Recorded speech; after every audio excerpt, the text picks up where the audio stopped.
Welcome to today's edition of 3 Minute Halacha. There is a mitzvah in Purim that everyone, men and women, need to hear the Megillah read, both at night and during the day.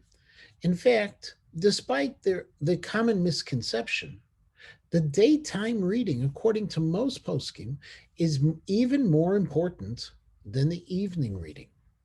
But what are you supposed to do during that time of Megillah reading? Chazal established that there should be a person who is expert in the reading of the Megillah and who has a kosher Megillah to read on behalf of everyone in the congregation. The reason behind this is that not everyone knows how to read the Megillah on their own, and not everyone has a kosher Megillah.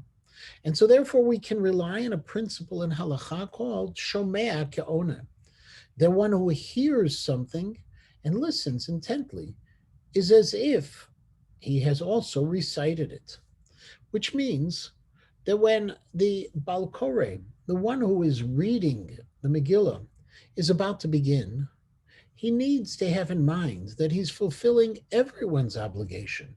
And when we listen to the brachot, we have to have in mind that he is reading on our behalf, Shomea Ka'onem. During the time the Megillah is being read, we're not allowed to interrupt. We're not allowed to speak to our neighbor at all because we don't want to miss a single word. You see, if you miss a single word in the reading of the Megillah, you're not Yotze. So what are you supposed to do? Obviously, it would seem very simple if everyone was sitting with their own personal Megillah written on parchment. If they missed a word, they could pick up where they left off, where they had missed, and then continue reading out of their own personal Megillah. But what do you do if all you have is a printed Megillah?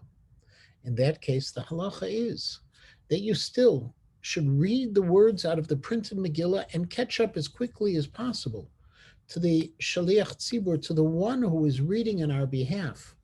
The reason being, because you can also be Yotze, the reading of the Megillah, even if only a majority of the Megillah itself is a kosher Megillah, meaning that you are listening to the majority of the words by the Balkore, the Shaliach Tzibur. And Shomea Ka'ona means you were listening as if you were reading it. And those words that you had missed, you picked up out of a non-kosher Megillah, in this case, the printed Megillah itself. Rav Hershel Schachter notes in Nefesh Harav on page 227 that Rav Soloveitchik would actually read along quietly during the Megillah reading.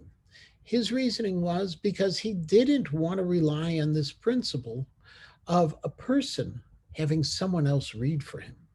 Since he had a kosher Megillah, he could follow along in that way, quietly reading so as not to interrupt others, but at the same time fulfilling the mitzvah, because it's a mitzvah yoter bo mishlucho. There is always an element of making the mitzvah by doing it yourself instead of having someone else appointed to read it for you.